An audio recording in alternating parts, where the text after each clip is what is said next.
Hello everyone, welcome back to my channel. So today we are going to study all about rubrics. So I'm going to tell you the different types of rubrics which are listed here and the word meaning of rubric as well as how to refer the repertory and how to study the rubrics. So let's start. Fine. So firstly, what is rubric now?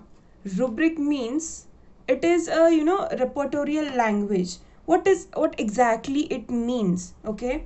So rubrics are the symptoms of patients which are converted into such a way that it is arranged or with the help of that arrangement a repertory is formed, and that arrangement is what called as rubrics. So these are the symptoms of medicines as well as the patient symptoms which are narrated by the patients and which are present in the medicine or a remedy. So these are the rubrics. So the word meaning rubrica is a Latin word. Okay, so this means a heading or a guiding rule.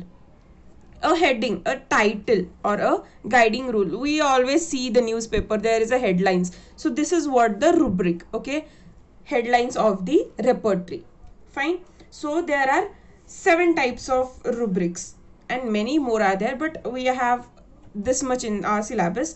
So firstly, general rubrics. So what are the general rubrics? I'll show you through the repertory. So this is the Kent repertory. I hope you can see this. Then I'll open the mind section here.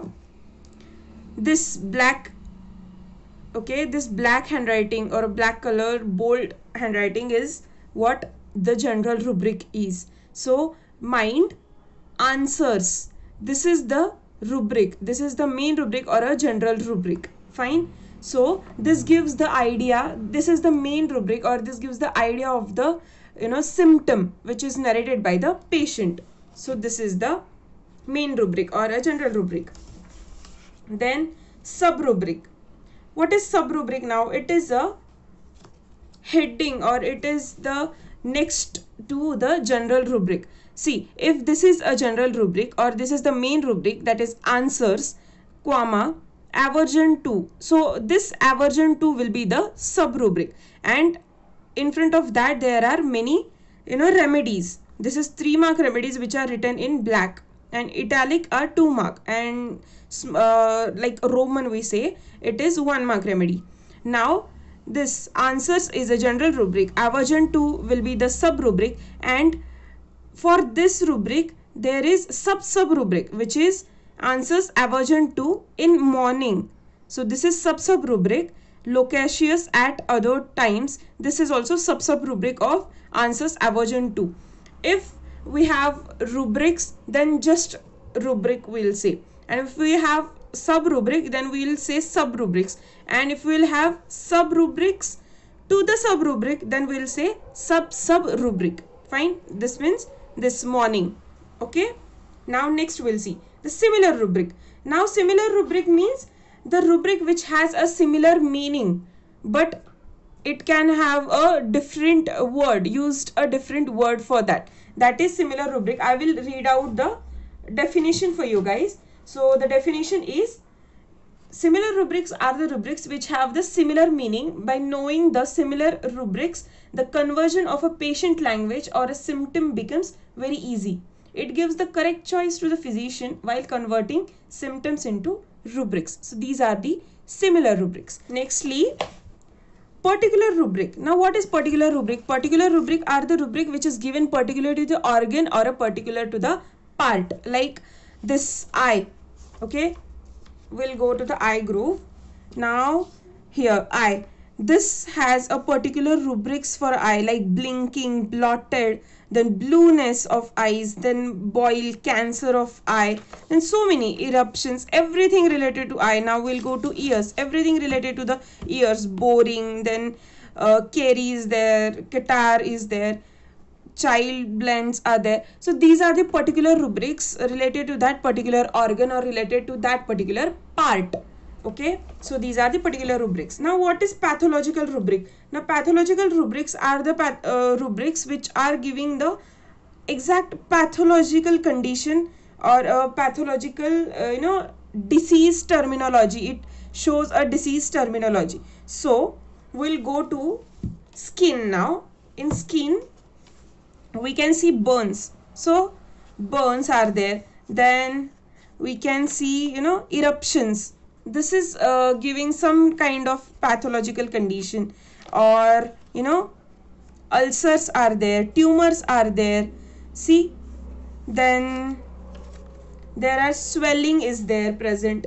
So this gives the pathological condition. Like inflammation is there or boils are there. This shows the pathological condition. So it is called as pathological rubrics. Now we'll see the next rubric, that is clinical rubric.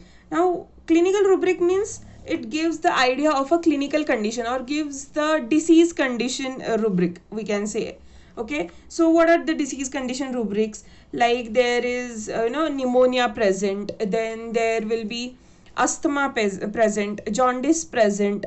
So these are the pathology. Directly patient will be getting diagnosed and comes to you. So he will tell you, I am having pneumonia, or I am having asthma or anemia, and treat me for that thing. So you will be picking that particular rubric as a clinical rubric and you are adding that to your totality. So this is the clinical rubric. And now the eliminating rubric. What is now eliminating rubric?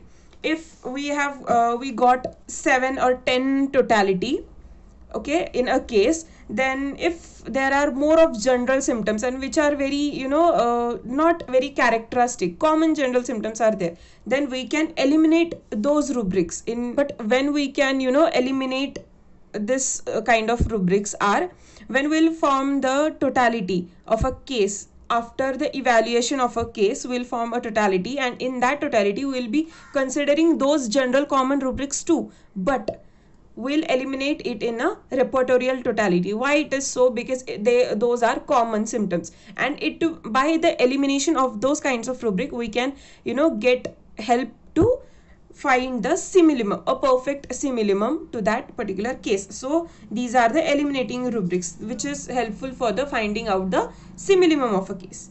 So this was all about the rubrics.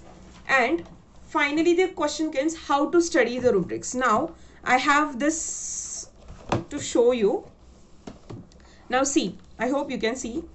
Yeah, so I have made this boric rubric hunting session. Fine. So these are the boric rubric hunting sessions. So write here serial number, then symptoms, which are the symptoms present in your case, you should mention this.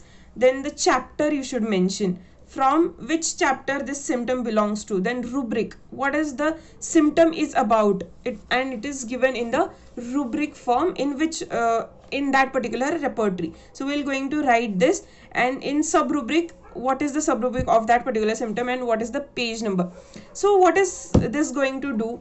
This will help you to study the rubric, and this will help you to for the quick rubric understanding. Or we'll see this example, like the symptom, it is predicts about future events.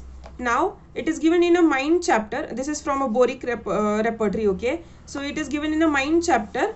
Rubric is clairvoyance. Okay, what was the symptom? Predicts about future events. And what is the rubric? It is clairvoyance. So you will get the idea that this is something different. Okay, so if some patient will come to you and he will say, okay, I can predict my future, or I can predict anyone other's future. So you will get the idea, yeah, it is called as clairvoyance. So you will immediately search on that thing, or you can get immediately an idea of this thing. So you can also use this technique.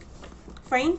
So this was all about. And if you like this video, then do like, comment and share, and consider subscribing. Thank you.